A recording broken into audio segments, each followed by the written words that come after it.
Bissexualidade. Lena, sabias que a bissexualidade já foi detectada em inúmeras espécies do reino animal? A sério? Mas o preconceito e a discriminação foram detectadas apenas numa.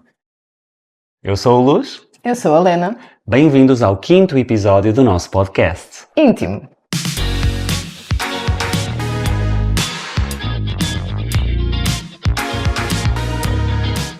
A bissexualidade é conhecida como a atração romântica e sexual tanto por homens como por mulheres. A escala de Kinsey, criada nos anos 50 por um dos primeiros sexólogos, veio mostrar que há bastante probabilidade para uma boa parte da população se relacionar romanticamente ou sexualmente com mais do que um género, pelo menos em algum momento ao longo da vida. Apesar da bissexualidade parecer ser bastante comum, está pouco visível. Exato, ela acaba por ser muito invisibilizada. Isto tem a ver com várias questões que nós também já fomos falando aqui no podcast. Tem muito a ver com a homofobia, o preconceito, a pressão para a heteronormatividade. Daí o facto de muita gente ter alguma consciência da sua bissexualidade, de que se sente romanticamente ou sexualmente ou emocionalmente atraído tanto por homens como por mulheres, acaba por reprimir o lado homo, digamos assim, exatamente por causa da pressão social, não é? Que é tão forte para sermos heterossexuais. Costuma-se dizer, não vamos educar as criancinhas para a diversidade, com o receio que elas se tornem LGBT, mas a verdade é que, se pensarmos um bocadinho, a educação encaminha-nos a todos, desde que nascemos, para a heterossexualidade, aquilo que poderíamos chamar quase de uma heterossexualidade compulsória, forçada. Eu acho que a principal questão que está dentro do preconceito é sempre as pessoas acharem que todo o nosso comportamento é uma escolha. Ou, por outro lado, pode ser influenciável por fatores externos, sempre. Sim. As pessoas pensam sempre, ok, se tu gostas de homens e mulheres, porquê é que tu vais escolher gostar de uma pessoa do mesmo sexo? Porquê é que tu vais escolher o preconceito? Porquê é que tu vais escolher uma coisa diferente? A ideia da escolha está sempre no foco do preconceito. Porquê é que tu vais escolher o caminho mais difícil?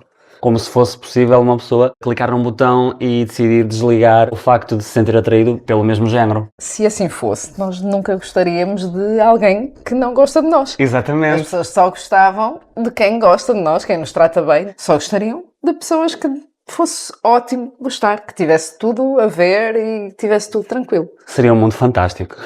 Exatamente. Talvez mesmo em sociedades ou situações onde se até aceite relativamente melhor a bissexualidade, será que ainda se valoriza mais as relações heterossexuais do que as homossexuais, pelo simples facto de, naturalmente, a constituição de família ser uma coisa que biologicamente é possível, não é? Nos casais heterossexuais e nos casais homossexuais a constituição de uma família, ter filhos, é possível, obviamente, mas já implica outros caminhos. A adoção, a inseminação artificial, no caso dos casais de mulheres, e no caso dos casais de homens, em Portugal ainda não está completamente legalizada a questão da gestação de substituição, por exemplo, as famosas barrigas de aluguer. Portanto, há toda uma série de questões que, de facto, nos casais homossexuais dificulta um bocadinho a constituição de uma família. Nos casos de alguns homens que querem adotar, eles vêm sempre com algumas dificuldades porque há sempre ali um estigma de pedofilia com a criança que vão adotar. Ou seja, são preconceitos muito enraizados, muito antigos, que efetivamente não fazem sentido.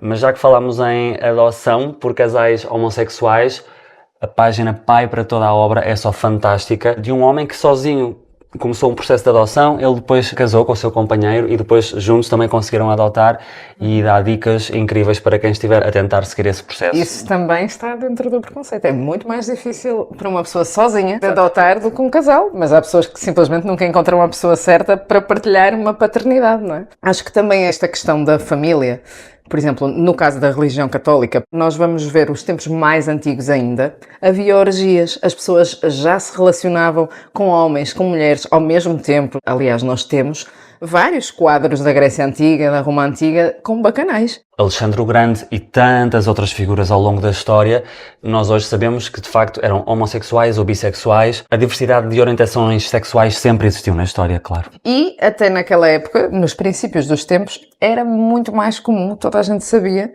Não era um assunto tão tabu. Passou a ser na época medieval e com a pressão da Igreja Católica. Porque é que houve uma viragem tão grande, de repente, ser virgem até ao casamento, etc., porque não havia teste de paternidade e houve uma necessidade muito grande de controlar esta questão dos filhos dentro do casamento e não ficar assim uma loucura. A Igreja Católica teve uma necessidade de preservar a família e os filhos dentro do casamento e a continuidade da geração, e foi por isso que de repente virou um tabu enorme. Houve uma pressão gigante para que as mulheres se mantivessem castas. Sobretudo, todas as questões têm muito a ver com a família ideal, com a ideia que se passa ainda. E a questão do legado, Sim, da sim. herança, quem são os filhos verdadeiros de um determinado sim, homem. sim. Mas é exatamente como estavas a dizer, toda essa pressão foi recair especificamente na repressão da sexualidade feminina. Temos um autor que pode ser pesquisado no YouTube, John Paul Davis, que fala precisamente sobre a importância também de pessoas que estão dentro de uma relação homem-mulher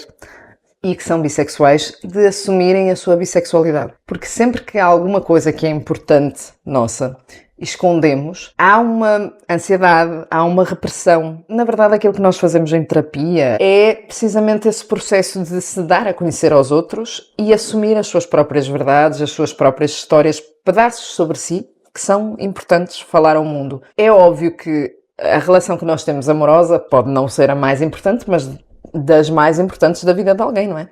E assumir para essa pessoa, olha, eu poderei tanto relacionar-me com homens como com mulheres. E haver uma conversa sobre isso. Porque, por exemplo, um casal homem e mulher e o homem se assume bissexual. E ela tem preconceito sobre gays, bissexualidade, homossexualidade, etc. Nunca estas duas pessoas podem ter uma relação harmoniosa. É a mesma coisa que alguém que luta por direitos, etc. e a outra é super machista. Não vai funcionar. Porque existem ideais que estão ali a debater-se que são contraditórios. Vai sempre haver um grande problema de personalidades que vão chocar. Será que esses companheiros heterossexuais terão estofo para aguentar essa verdade em relação à possível bissexualidade do seu companheiro? Principalmente em casos em que é um homem a revelar à sua companheira, olha, eu sou bissexual, eu também me sinto atraído por homens.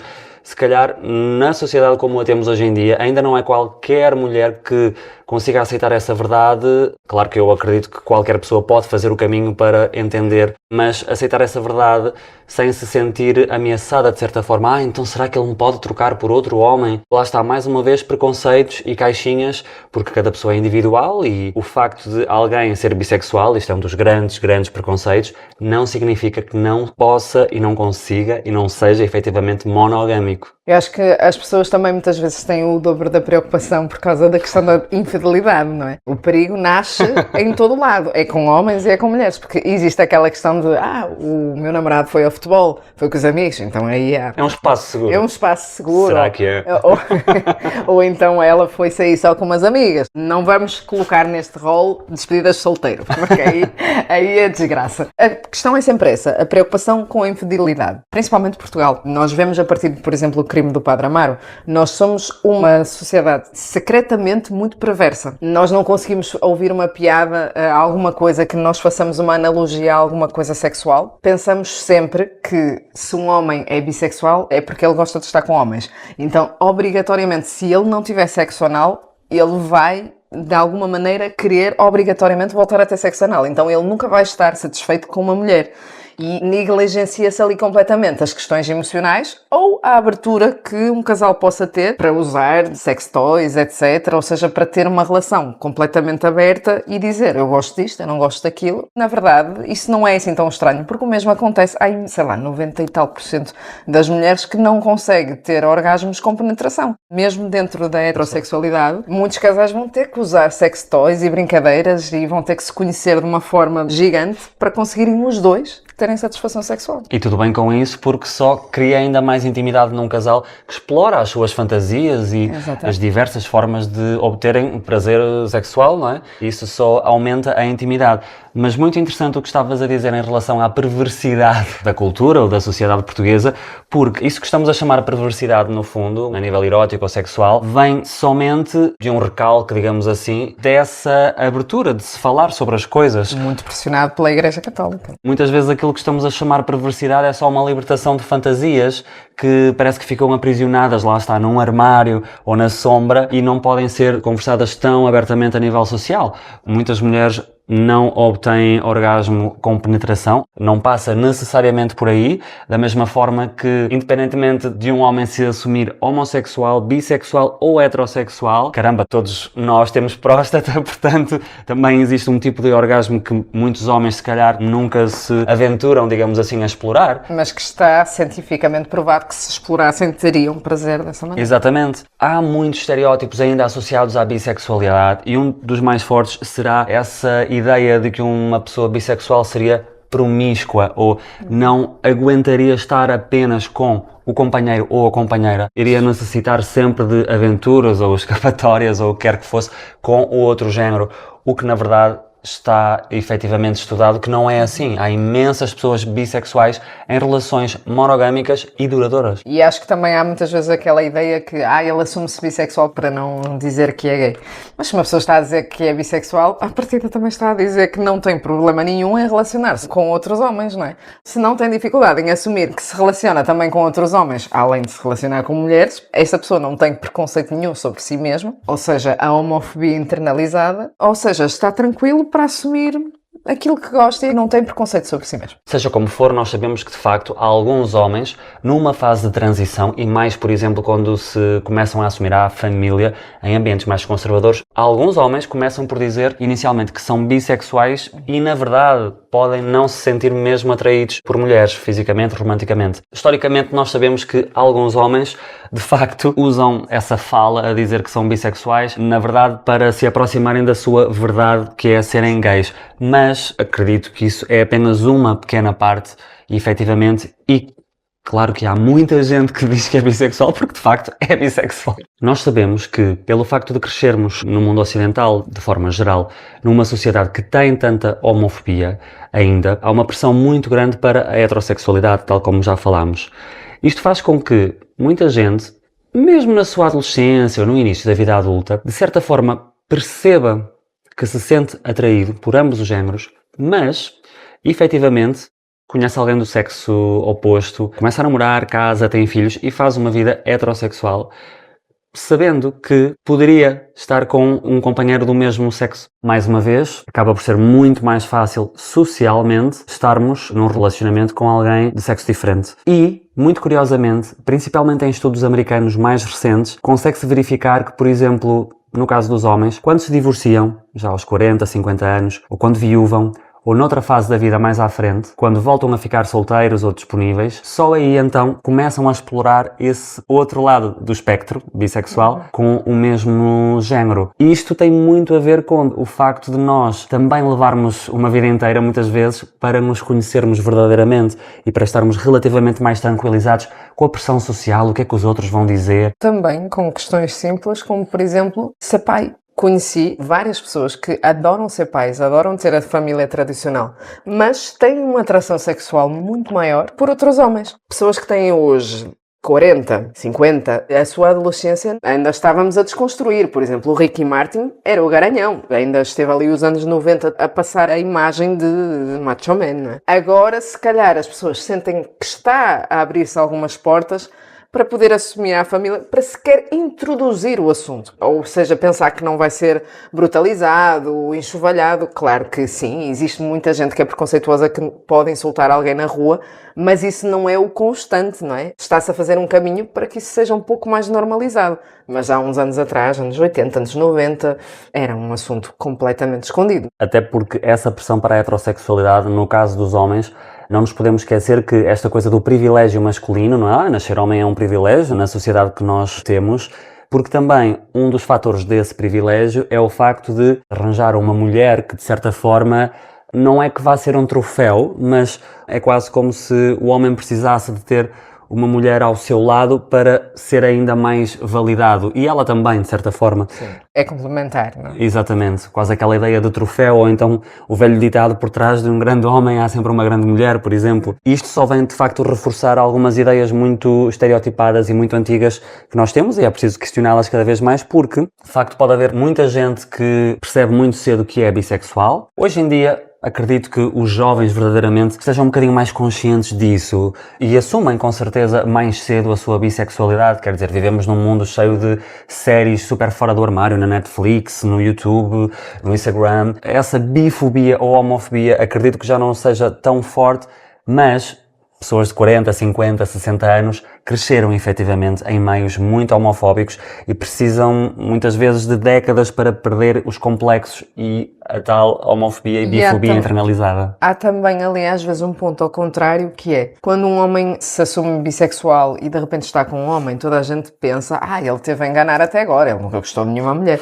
Não, simplesmente aquilo que pode ter acontecido é que nenhum outro homem chegou perto dele dessa maneira. Não houve nenhum momento da sua vida em que um homem visse abertura para conseguir chegar perto dele de uma forma mais carinhosa, ou ninguém percebeu. Às vezes acontece, não é? Da mesma maneira que existem pessoas que nunca casam, que nunca namoram, não surgiu essa oportunidade. Mas não quer dizer que a pessoa até aquele momento esteve a enganar as mulheres com quem se relacionou, ou mulheres que estiveram a enganar outros homens. Simplesmente pode nunca ter surgido esse contato. É quase como se a sociedade, à partida, não permitisse que dois homens pudessem olhar romanticamente um para o outro e a mesma coisa com duas mulheres. Mas é curioso ouvir testemunhos de pessoas bissexuais quando referem quais serão as principais diferenças que sentem quando estão a namorar com alguém do mesmo sexo ou com alguém de sexo diferente.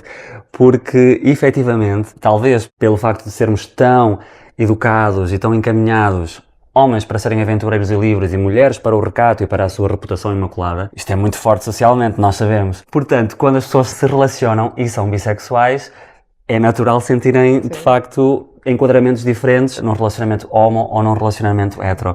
E então, especificamente homens, dizem que quando se relacionam com mulheres, sentem mais a necessidade de ser o protetor, de ser a pessoa que é forte, que toma a iniciativa, como também já falámos algumas vezes aqui. E quando se relacionam com homens, esses homens sentem que têm um espectro mais alargado e mais livre de comportamento. Tanto podem estar num dia onde se sentem um pouco mais vulneráveis e então a outra pessoa pode ser mais protetora, mais confiante, o que seja, ou vice-versa. E então isto é interessante que eu não acredito que o problema seja, se estiveres com uma pessoa de sexo oposto, que tu vais precisar de assumir sempre aquele papel, mas acho que vem mais da pressão da sociedade. Acho que todas as pessoas que são bissexuais, dentro dos amigos ou pessoas conhecidas, etc., toda a gente faz aquela questão de preferes homens ou mulheres. E essa questão está sempre encaminhada para o ato sexual. Sempre. Sim, sim. Se preferes homens ou mulheres. Na cama. Eu acho que a questão possivelmente não virá disso de homens ou mulheres. Eu acho que as pessoas têm energias e combinam mais sexualmente. Da mesma maneira que um homem que se considera gay, ele não vai dar match com todos os homens gays. Obviamente. Uma mulher que se considera lésbica não vai dar match com todas as mulheres. Mesmo que as aches bonitas, não estamos aqui a falar de beleza.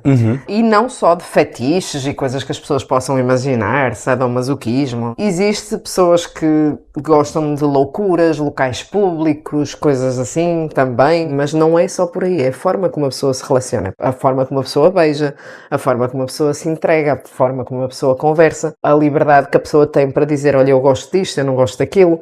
São essas questões que fazem uma boa relação sexual, independentemente se ela será com homem ou será com mulher. E cada pessoa é um universo, independentemente do seu género. No outro dia ouvi alguém dizer que um dos grandes problemas que nós temos socialmente é que quando conhecemos alguém, antes de vermos a pessoa, nós vemos o género.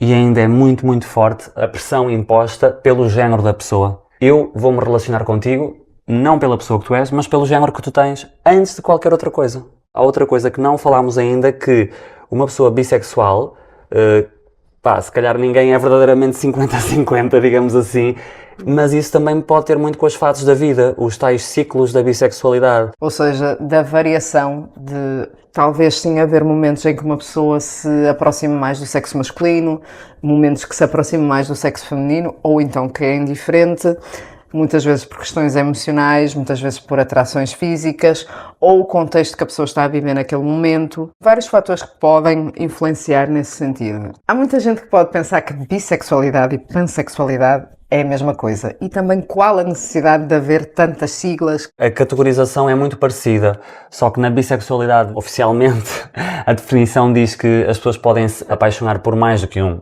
género, e na pansexualidade é uma atração, que pode ser física ou romântica, por alguém independentemente do seu género, ou seja, existe essa atração física também, só que não está vinculada necessariamente ao género da pessoa. No fundo são definições muito parecidas, é só porque a bissexualidade foca-se mais na parte bi, portanto de existirem dois géneros, interesso-me tanto por homens como por mulheres, e na pansexualidade eu interesso-me por pessoas independentemente do seu género, ou seja, na verdade também estamos a incluir pessoas não binárias, pessoas queer, trans, cuja definição do seu género não seja uma coisa tão taxativa, digamos assim, tão binária. No fundo, e para concluir, podemos dizer que existem vários tipos de atração que nós podemos sentir pelas pessoas e muitas vezes essa atração pode ser romântica, física, emocional, afetiva, sexual e no fundo a bissexualidade vem simplesmente abrir um bocado o leque e o espectro sem compartimentalizar tanto